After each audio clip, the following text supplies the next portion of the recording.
Good morning students. Very good morning everyone. So today बेटा आज हम आपकी एक्सरसाइज 4.2 स्टार्ट करने वाले हैं, in which we will deal with how to find the roots of quadratic equation, values of x and zeros of quadratic equation. ठीक है, roots पूछ ले अगर आपको, वैल्यूज़ पूछ ले, वैल्यूज़ ऑफ x, और अगर वो पूछ ले ज़ीरोज़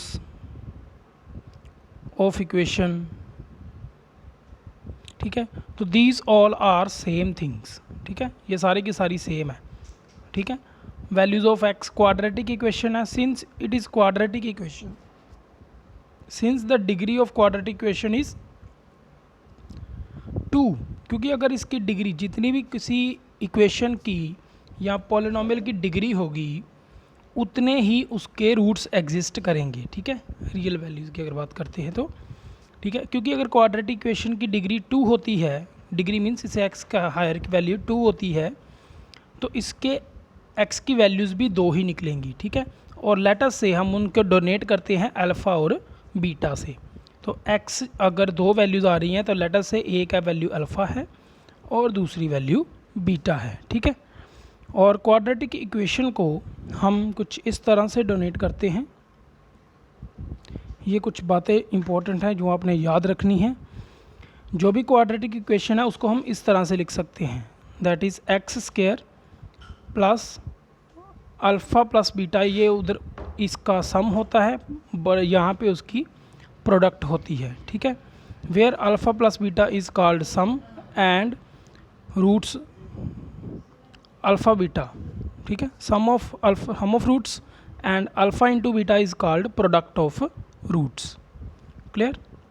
आगे इसका रिलेशन भी आता है, वो भी पढ़ेंगे बाद में. एक मैंने आपके लिए नोट बना दिया है, जो ही मैंने अभी आपको ऊपर डिस्कस किया था. The value of x such that x is equal to alpha beta are also called roots of the equation और ज़ीरोज़ ऑफ द इक्वेशन. ठीक है, क्योंकि आपने कंफ्यूज नहीं होना है, मैं स्टार्टिंग में ही इस चैप्टर के आपको क्लियर कर रहा हूँ. वैल्यूज़ ऑफ एक्स पूछ लें, रूट्स पूछ ले या ज़ीरोज़ पूछ ले, सभी का मीनिंग सेम ही है. आपने एक्स की 2 वैल्यूज़ निकाल के दे देनी है, तो तीनों का आंसर सेम ही आएगा. ठीक है, एक ही बात है पूछना. तो क्वाड्रेटिक इक्वेशंस, अलजेब्रिक इक्वेशंस, एक और नोट है आपके लिए. कोई भी अलजेब्रिक एक्सप्रेशंस हैं, लेटर से अगर आपके पास लिखा है 3x square plus 5x plus 7, ये तब तक इक्वेशन की कैटेगरी में नहीं आएगी जब तक इसमें इक्वालिटी साइन नहीं आ जाता. जब इस अलजेब्रिक एक्सप्रेशन में, and algebraic expression contain the sign of equality is called equation. जब तक इसमें इक्वालिटी का साइन नहीं आएगा तब तक ये इक्वेशन नहीं बनेगी. आपके 9th स्टैंडर्ड में आपने अभी तक सिर्फ इतना ही डील किया होता है, इक्वालिटी का साइन नहीं होता है. ठीक है, तो हम फैक्टर बना के छोड़ देते थे इसको. क्लियर? यहाँ पे इसको फैक्टराइज करके ना तो हम छोड़ देते थे, लेकिन अभी हमें इसकी इक्वल टू 0 करके x की वैल्यूज़ भी निकालनी पड़ेंगी. ठीक है, तो ये सारी की सारी आपकी क्वाड्रेटिक या इक्वेशंस हैं. ठीक है, I am not saying the quadratic equation, these all are equations, क्योंकि इक्वालिटी साइन आ रहा है इसके अंदर. क्लियर? नेक्स्ट हम चलते हैं अपने क्वेश्चन की तरफ. पूरे मैंने स्टेप बाय स्टेप आपको 6 स्टेप्स में एक सम को सॉल्व करके बताया हुआ है. Find the roots of the following quadratic equation, या वैसे आपने 9th में भी किए होते हैं, फिर भी हम एक बार आपको डीपली इसको बता देते हैं कि ये कैसे करना होता है. सबसे पहले x के साथ जो कोफिशिएंट लगा है with its sign, whether it is positive और नेगेटिव, वही आपका सम होता है. जैसे मैंने ऊपर डिस्कस किया था कि मिडल टर्म आपकी सम होगी. ठीक है, तो सम आपका आएगा -3, मीन्स आपके अल्फ़ा और बीटा को यूज़ करके, ऐड करके ये -3 बनना चाहिए. ठीक है, और प्रोडक्ट होती है इन दोनों को मल्टीप्लाई करके, that is product of constant term and the coefficient of x. ठीक है, कांस्टेंट टर्म और x के साथ जो लगा हुआ है, यहाँ पे x के साथ अभी 1 लगा हुआ है. ठीक है, तो दोनों को मल्टीप्लाई करके जो आता है वो उसको प्रोडक्ट बोला जाता है. ठीक है, तो -10 इंटू 1 कितना आ जाएगा? -10. ठीक है, मीन्स आपके वो जो अल्फ़ा बीटा आएंगे उनको मल्टीप्लाई करके कितना आना चाहिए? -10, और उनको ऐड करके कितना आना चाहिए? -3. ठीक है जी, अब आपको ये तो क्लियर हो गया. अब चलते हैं अल्फ़ा बीटा की तरफ, ये कैसे आ सकते हैं। ठीक है, तो ये देख लेते हैं ये कैसे आ सकते हैं। आपने क्या करना है, आपने इसको फैक्टराइजेशन मेथड भी बोला जाता है। ठीक है, क्यों बोला जाता है, क्योंकि हमने यहाँ पे प्रोडक्ट की फैक्टराइजेशन करनी होती है। तो अगर आप 10 की फैक्टराइजेशन करोगे then you will get 2 into 5 here, मतलब दो नंबर यूज़ हो रहे हैं 2 एंड 5। अब आप यूज़ करो इन दोनों नंबर्स को और ये कंडीशन सेटिस्फाई करो कि इन दोनों को यूज़ करके -10 आ सकता है और इन दोनों को ऐड करके -3 आ सकता है। यस, आ सकता है। अगर 5 हम माइनस का कर दें और 2 उसमें ऐड कर दें तो हमारा -3 भी बन जाएगा। और अगर -5 और 2 को मल्टीप्लाई कर देते हैं तो हमारा 10 बन जाएगा। ठीक है, तो दोनों की दोनों कंडीशंस -5 और 2 से फुलफ़िल हो रही हैं। क्लियर, तो मैं बोल सकता हूँ मेरे रिक्वायर्ड नंबर कौन से आएंगे। ये सारा मैंने यहाँ पे कर दिया है जो अभी हमने डिस्कस किया। ये देखो, ये सारा हमने कर लिया है। तो हमें पता चला कि हमारे जो रिक्वायर्ड नंबर्स हैं वो आए -2 एंड 5। ठीक है जी, अब इसको आपने इन्हीं को यूज़ करके अपनी इक्वेशंस को रीअरेंज लिख देना है, रीराइट कर लेना है। ठीक है, दोबारा से लिख लेना है। एक बार देख लेते हैं, पहले आपकी इक्वेशन भी मैं थोड़ी बता देता हूँ। This is your equation x² -3x -10x। तो आपने ना x² को छेड़ना है और ना ही 10 को छेड़ना है। ठीक है,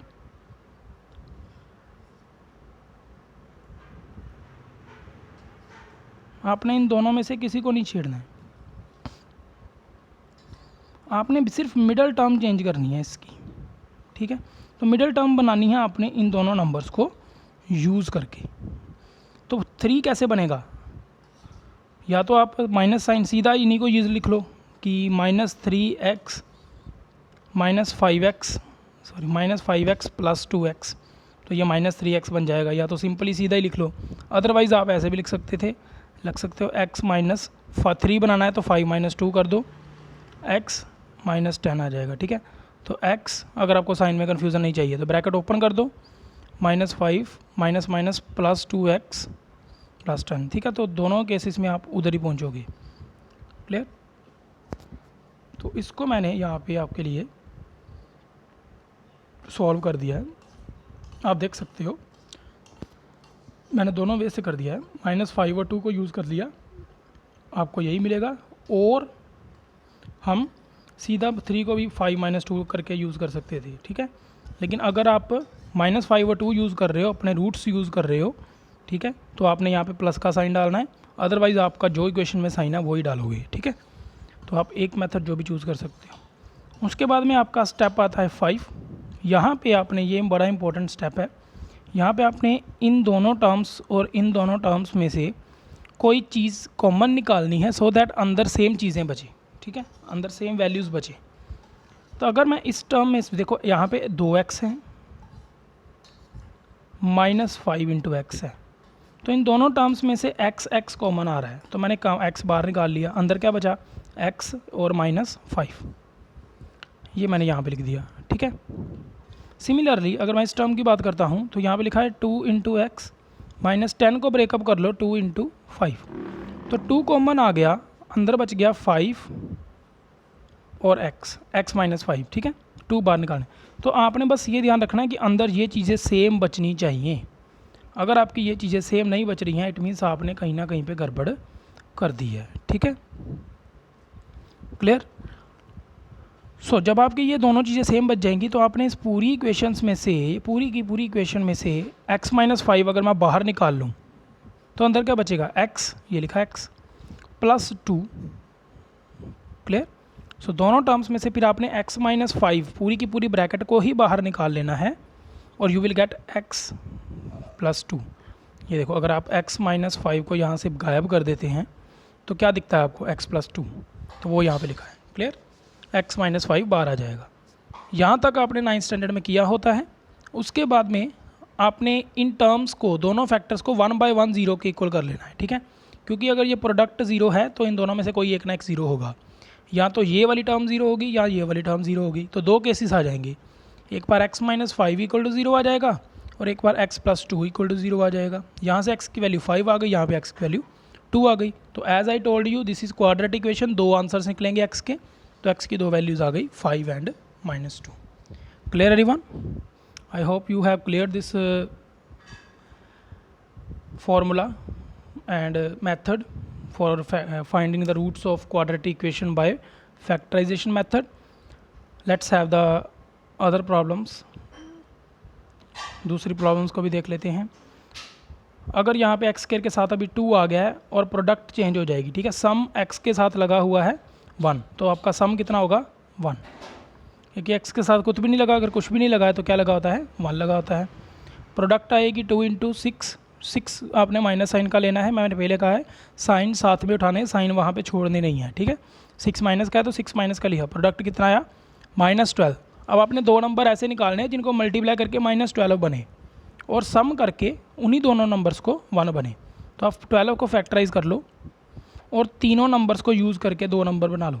ये देखो यहाँ पे हमारे पास आए 2 × 2 × 3, मैंने नंबर तीनों यूज़ करने हैं बट बनाने 2 नंबर हैं, क्योंकि मुझे 2 नंबर्स ही चाहिए, ठीक है। तो या तो 6 और 2 बन सकते थे, ये भी 12 होता है, लेकिन इसमें से मेरे को 12 मिल जाता है पर 1 नहीं मिलता है ना। 2 और 6 को यूज़ करके आप 1 कभी नहीं बना सकते, तो इसलिए मैंने क्या किया, मैंने 2 × 2 × 3 इसको मैंने 4 और 3 में चेंज कर दिया, 4 × 3, और 4 में से 3 माइनस करेंगे तो 1 बन जाएगा, ठीक है। और 4 - 3 मल्टीप्लाई करेंगे तो 12 बन जाएगा। 1 चाहिए पॉजिटिव का, इसलिए मैंने 3 के साथ माइनस लगाया। अगर मेरे को 1 नेगेटिव का चाहिए होता तो मैं ऐसे लिखता 4 × -3, अगर मेरे को 1 नेगेटिव का चाहिए होता, ठीक है, तो ऐसे -12 भी आ जाता है और 1 नेगेटिव का भी आ जाता है, ठीक है। तो आपने उसके अकॉर्डिंग ही, अपने सम और प्रोडक्ट के अकॉर्डिंग ही नंबर चूज़ करने हैं और साइन चूज़ करने हैं। अगर आप यहाँ तक सम कर लेते हो तो उसके बाद में सम कुछ भी नहीं बचता है, फिर आपने यही वैल्यूज़ यूज़ कर लेनी। यहाँ पे ये आ गया 4x प्लस का और 3x माइनस का, ठीक है। बाद में इसमें से कॉमन निकाल लेना है, इसको ब्रेकअप कर लो पूरा का पूरा, 2x स्क्वायर है तो x × x प्लस 4 को ब्रेकअप कर लो 2 × 2 × x माइनस 3x को 3 × x और 6 को 2 × 3 कर लो, ठीक है। अब इन दोनों में से जो मैंने सर्कल किए वो कॉमन आ रहे हैं, 2 2 और x। सो 2x कॉमन आ रहा है, 2x मैंने बाहर निकाल लिया, अंदर क्या बचा x एंड एक 2, x प्लस का साइन x + 2, क्लियर। और यहाँ पे 3 बाहर आ गया तो अंदर क्या बचा x, और साथ में ब्रैकेट डाली है मैंने, बाहर माइनस लिखा है, तो दोनों के दोनों माइनस भी बाहर आ गए, ठीक है। तो अगर दोनों के दोनों माइनस बाहर आ गए हैं तो अंदर कौन सा साइन बचेगा, प्लस का, ठीक है। ये चीज़ ये स्टेप आपने याद रखना है, ध्यान रखना है कि जब भी आप ब्रैकेट के अंदर दोनों के दोनों नेगेटिव साइन है, आप बाहर नेगेटिव लिखोगे तो अंदर दोनों के दोनों पॉजिटिव हो जाएंगे, ठीक है। साइन चेंज हो जाएगी जब ब्रैकेट के बाहर नेगेटिव आ जाता है तो x + 2। तो एज़ यू कैन सी ये दोनों के दोनों टर्म्स सेम हैं, तो ये कॉमन निकल आएंगी जैसे पिछले स्टेप में किया था। अंदर हमारे पास बचेगा 2x - 3, बाद में आपने अलग अलग 0 कर लेना है इसको, और यहाँ से x और y x की 2 वैल्यूज़ आपके पास मिल जाएंगी। Clear everyone? आगे आपका नेक्स्ट सम देख लेते हैं। This is your problems of exercise 4.2 NCERT। आपके पास ये क्वेश्चन है, सिमिलरली सम हमारा आ जाएगा एज यू कैन सी 7, और प्रोडक्ट आएगी इन दोनों को मल्टीप्लाई करके 5 × √2, 5 √2 × √2। तो √2 कितना आता है हमें पता है, 2 = 2 होता है, तो 5 2 = 10। अब 2 नंबर निकालो जिनको मल्टीप्लाई करके आए 10 और सम करके आए 7। एज यू नो 5 × 2 10 होता है, और 5 + 2 7 होता है, ठीक है। दोनों पॉजिटिव हैं तो दोनों पॉजिटिव मिल गए, तो 2 नंबर मेरे को मिल गए, दैट इज़ 5 एंड 2, ठीक है। तो 5 2 को मैंने 7 को ब्रेकअप करके लिख दिया। देखो बाकी टर्म्स दोनों सेम हैं, सिर्फ मिडल टर्म चेंज करनी होती है, 5 + 2 करके लिख दिया। उसके बाद में इन दोनों को हमने इसमें से कॉमन निकालना था, तो मैंने इनको ब्रेकअप कर लिया है, √2 x 2 बार है, x × x, ठीक है। तो जूम इन कर देते हैं for your convenience. See x की स्क्वायर थी तो 2x लिख दिए, 5 × x, ठीक है। इसमें से सिर्फ x कॉमन आ रहा है, x बाहर निकाल दिया, क्या बचा √2 + 5। और अभी भी देखो यहाँ पे √2 है, तो मेरे को पता है 2 के अंदर 2 रूट होते हैं, ठीक है। 2 को हम लिख सकते हैं we can write 2 is equal to √2 into √2, कोई भी नंबर है, ठीक है। अगर आपके पास √x है, ठीक है, आप √x into √x equal to x लिख सकते हो, और x को √2, ठीक है, रूट में लिख सकते हैं हम दोनों को। क्लियर? ये क्यों लिख सकते हैं बाद में हम बता देंगे आपको, पावर्स इनकी हाफ प्लस हो जाती है। सो यहाँ से मैंने 2 को ब्रेकअप कर लिया √2 में, क्योंकि एक √2 मैं बाहर निकाल सकता हूँ। अब √2 और x तो है ही नहीं इधर, तो सिर्फ √2 कॉमन निकल रहा है, तो √2 बाहर निकाल लिया, अंदर क्या बचा, √2x प्लस 5, ठीक है। सो ये आपके, क्योंकि वहाँ प्लस का साइन था तो प्लस का साइन अंदर प्लस ही रहेगा, ये दोनों टर्म सेम है, ये बाहर आ जाएंगी, अंदर बचेगा x प्लस √2। तो बाद में आपने इक्वेट करके x की दो वैल्यूज़ निकाल लेनी है, ठीक है, सिंपल। आगे चलते हैं नेक्स्ट सम की तरफ। ये भी आपका उसी टाइप का ही है, यहाँ पे बस एक स्टेप लगना है आपका, आपने इसको 8 को एलसीएम लेके ये मल्टीप्लाई कर देना है इन दोनों के साथ और 0 के साथ भी, तो 8 ख़त्म हो जाएगा नीचे से। सो आपको नेक्स्ट इक्वेशन ये मिल जाएगी, और इसको आपने सिमिलरली पिछले मेथड की तरफ ही सॉल्व कर लेने हैं। प्रोडक्ट आपका आएगा 16 × 1 दैट इज़ 16, और सम आएगा -8। अब दो नंबर ऐसे निकालो जिनको मल्टीप्लाई करके 16 पॉजिटिव का आए और प्लस करके -8 आए, ठीक है। तो आपने देख लिया 4 4 ज़ा 16 होता है, और 4 + 4 8 होता है, लेकिन मुझे तो 8 चाहिए माइनस का, तो मैं क्या करूँगा, दोनों नंबर के आगे माइनस लगा दूंगा, ठीक है। तो अब मेरा 8 जो है वो माइनस का बन जाएगा, और दोनों नंबर्स को अगर माइनस के मल्टीप्लाई करते हो तो आपको पता है प्लस का 16 आता है, तो दोनों कंडीशन सेटिस्फाई हो रही हैं। तो नंबर कौन से बन गए, -4 एंड -4। Clear everyone? सो इस तरह से आपने नंबर चूज़ करने हैं। क्लियर? नेक्स्ट आपने उसी मेथड से इसको कर देना, बाद में ब्रेकअप कर देना है, ठीक है। 8x को -4x इन्हीं से यूज़ करके बाद में कॉमन वगैरह निकाल के आपके अच्छी तरह से you will get the answer है, ठीक है। नेक्स्ट सम देख लेते हैं। इन्हीं सम को सॉल्व करने का यहाँ पे after the getting off required numbers एक शॉर्टकट होता है, ये सारा का सारा उसमें कट जाएगा, ठीक है। That I will discuss in my next video, ठीक है, कि इसको सीधा डायरेक्टली शॉर्टकट आप यहाँ से डायरेक्टली इस आंसर पे आ जाओगे, ठीक है। तो that I will show you in my next video, ठीक है, that I will show you tomorrow. So एक लास्ट क्वेश्चन देख लेते हैं। ये सम आपके पास है -20 और प्रोडक्ट आएगा 100 × 1 दैट इज़ 100, ठीक है। तो दो नंबर 10 × 10 100 होता है, 10 + 10 20 होता है, लेकिन -20 चाहिए, इसलिए -10 और -10 लगा दिया आपने। क्लियर? बाद में हमने इनको उसको अरेंज कर लेना है, मिडल टर्म को ब्रेकअप करके -10x सेपरेट करो। इसमें से आपके पास एक 10 आ रहा है निकल के बाहर, और एक x बाहर निकल रहा है, अंदर बचेगा 10x - 1। और यहाँ से आप ध्यान रखोगे, क्योंकि यहाँ से मेरे को चाहिए 10x - 1, आप पहले लिख सकते हो, चाहे पहले आप 10x - 1 निकलो, और यहाँ से 10x + 1 है, तो आप माइनस बाहर निकाल लोगे, अंदर का साइन चेंज हो जाएगा, प्लस से माइनस हो जाएगा। क्लियर? माइनस साइन बाहर निकालने पे। So you will get the required answer. दो फैक्टर्स आ गए, दोनों के दोनों सम है, तो किसी एक की वैल्यू निकाल लो, दोनों वैल्यू सेम आ जाएंगी। सो x की वैल्यू आएगी 1/10 and 1/10। So these are the roots of these quadratic equations, and by this way we have completed our first sum. Tomorrow we will start our second sum, and I will reveal the shortcut to solve these sums. Okay, till then have a nice day. Thank you.